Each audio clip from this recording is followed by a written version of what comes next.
ఏదైతే ఈ dumping yard అంటే ఇది డంపింగ్ యార్డ్ కాదు, షిఫ్టింగ్ యార్డ్.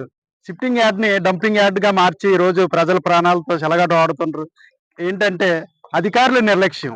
ఇది ఎప్పటికప్పుడు తరలించే విధంగా వారు చర్యలు చేపట్టాలి. కాంట్రాక్టర్ మీద ఒత్తిడి ఇది కుళ్ళిపోయే వరకు తక్కువ వెహికల్స్ పెట్టి తీసుకెళ్ళడం అనేది బాధాకరం.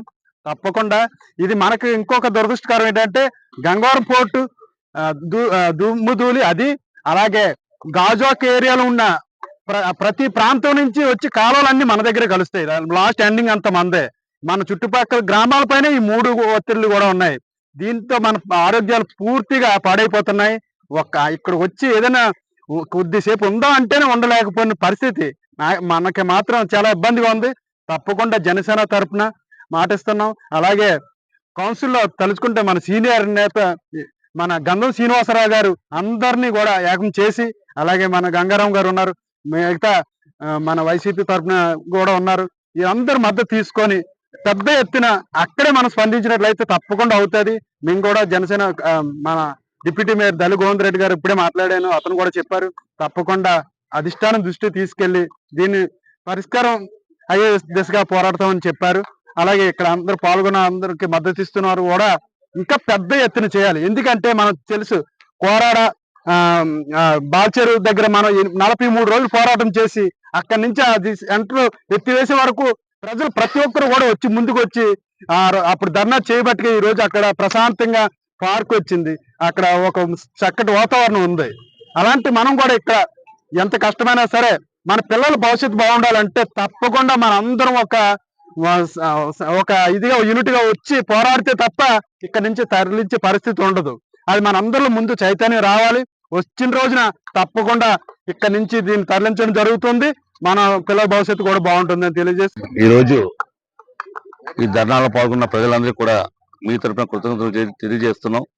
మరి ఈ డంపింగ్ యార్డ్ గురించి 15 సంవత్సరాలుగా మీరు చాలా పోరాడుతున్నాం. ఇక్కడ ఉన్న రామచంద్ర నగర్ కానీ, స్వతంత్ర నగర్ కానీ, రిక్షా కాలనీ కానీ, గాంధీనగర్ కానీ, ఇక్కడ బర్మా కాలనీ కానీ, నడుపూరు కానీ మేము అందరూ కూడా దీనివల్ల ఇబ్బంది పడుతున్నాము. దీన్ని వెంటనే ఇక్కడ ఎత్తివేయాలని చెప్పేసి ఎన్నిసార్లు అధికారులకు మేము విన్నపాలు ఇచ్చా, పట్టించుకోవటం లేదు. సరే గతంలో కూడా వైఎస్ఆర్సీపీ అధికారం నాగిరెడ్డి గారు కూడా ఒకసారి ఆ జియోస్ కమిషనర్ వస్తే మీరు ఇక్కడ తీసేయండి, మేము స్థలం చూపిస్తాం, ఆ స్థలంలో పెట్టండి అని చెప్పడం జరిగింది. కానీ మా 5 సంవత్సరాలు అయిపోయింది. అంత మళ్ళీ పోరాడుతున్నాం. ఈ పోరాటానికి ఏంటంటే ఇలా పోరాటం చేస్తే అధికారులు స్పందించరు. ఇక్కడ ఏంటంటే రాజకీయాలు అతీతంగా, పార్టీలతో సంబంధం లేదు, రాజకీయాలకు అతీతంగా ప్రజలందరూ కలిసి మనం 1 రోజు 2 రోజులకు అరగంట గంట కాదు, దీన్ని కొనసాగించి ఎత్తేసే వరకు పోరాటం చేస్తేనే ఇక్కడ ప్రజలకు న్యాయం జరుగుతుందని. ఎందుకంటే అందరూ చెప్పారు, సోదరులు చెప్పారు, శ్రీనివాస గంగారావు చెప్పారు, చాలా మంది ఆరోగ్యంతో ఇబ్బంది పడుతున్నారు. ఎందుకంటే ఇక్కడ మీరు పెద్దవాళ్ళందరూ చూడండి, వాళ్ళలోని ఎంత బాధ ఉందో గమనించండి. ఎందుకంటే ఆరోగ్యం ఒక పక్క పూర్తిగా క్షీణిస్తున్నాయి, పిల్లలతో ఆరోగ్యం క్షీణిస్తున్నాయి. మేము రాత్రులు అన్నం తిన్నప్పుడు మాకు తలుపు వేసుకొని తినవలసి వస్తుంది, తలుపు మూసుకొని అన్నం తినాలి, లేకపోతే ఆ స్మెల్తో అన్నం కూడా తినే పరిస్థితి వస్తుంది. కాబట్టి దీని మీద అధికారులు స్పందించి ఈ చర్యలు తీసుకోవాలని మీ ద్వారా కోరుతున్నాం. ఈ గాజువాకలోని రామచంద్ర నగర్, అలాగే స్వతంత్ర నగర్, బర్మా కాలనీ చుట్టూ ఉన్నటువంటి లక్షలాది మంది ప్రజల నివాసాల మధ్య రోజుకి 250 టన్నుల చెత్త తీసుకొచ్చి ఇక్కడ నిల్వ ఉంచి ఈ ప్రాంతాన్ని అంతా కూడా తీవ్రంగా గత 15 ఏళ్ల నుంచి కలుషితం చేస్తూ ఉన్నారు.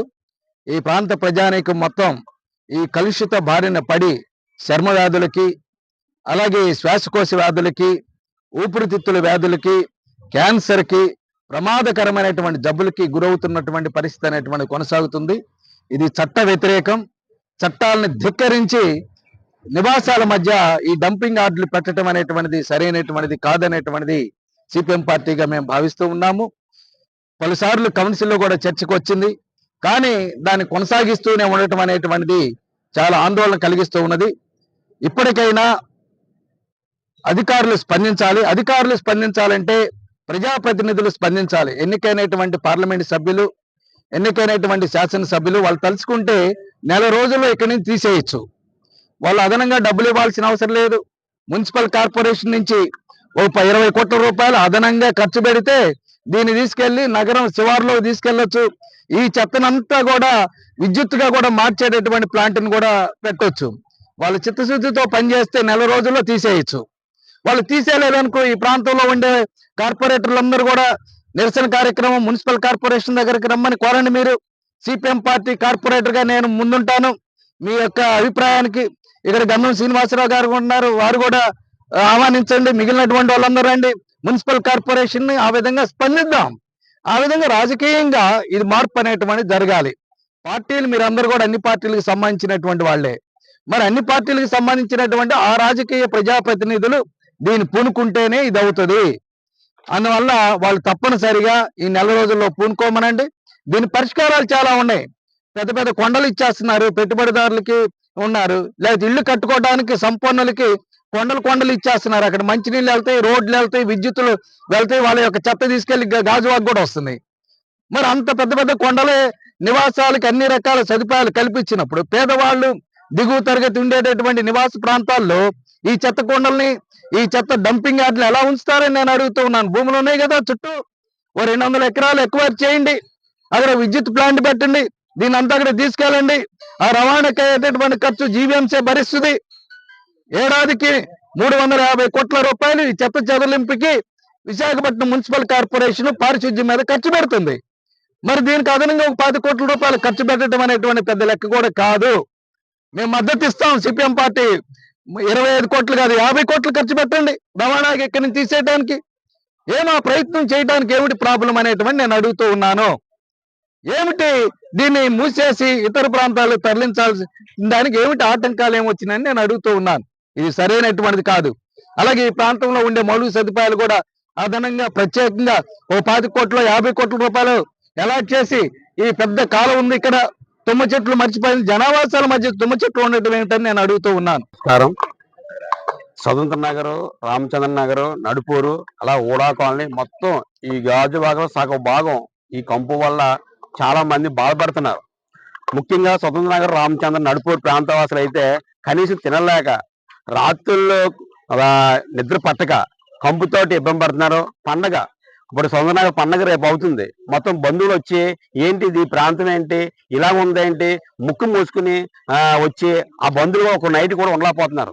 ఇలాంటి దుస్థితి ఈ రోజు ఈ డంపింగ్ యార్డ్ వల్ల ఉంది. అంతకుముందు ఈ డంపింగ్ యార్డ్ కాదు, మేము 2-3 వెహికల్ వస్తాయి, ఆ వెహికల్లో పెట్టి మట్టి వస్తుంది లేకపోతే ధూళి వస్తుంది అని చెప్పారు. కానీ ఇంత దారుణంగా ఇంత భయంకరంగా మొత్తం ఏదైతే 3 జోన్లు, జోన్ 8, అలా జోన్ 6, జోన్ 7 ఈ వచ్చినంతా కూడా ఈ రోజు వేస్తున్నారు. ఇప్పుడు ఈ రోజు వాసన తక్కువగా ఉంది, ప్రతిరోజు అయితే దుర్వాసన. రాత్రుల్లో అసలు ఉండలేని పరిస్థితి. ఉదయం 5 గంటల నుంచే పచ్చని చెట్లు, పచ్చని ఆహారం, గాలి, ఆక్సిజన్ పీల్చుకోవాలని ఆలోచనతో వచ్చిన బయట అందరూ కూడా ముక్కు మూసుకోవాల్సిన పరిస్థితి అవుతుంది. దీనివల్ల ఊపిరితిత్తుల వ్యాధులు, క్యాన్సర్, టీబీ మొత్తం ఈ రోజు పరిస్థితి చాలా దారుణంగా ఉంది. భవిష్యత్తులో స్వతంత్ర నగరం, రామచంద్ర ఈ మొత్తం ఈ 13 గ్రామాలు కూడా గట్టిగా ఆందోళన చేస్తామని ఒక స్వతంత్ర నగరంలో నివాసం ఉన్న బాధ్యతగా నేను విజ్ఞప్తి చేస్తున్నా.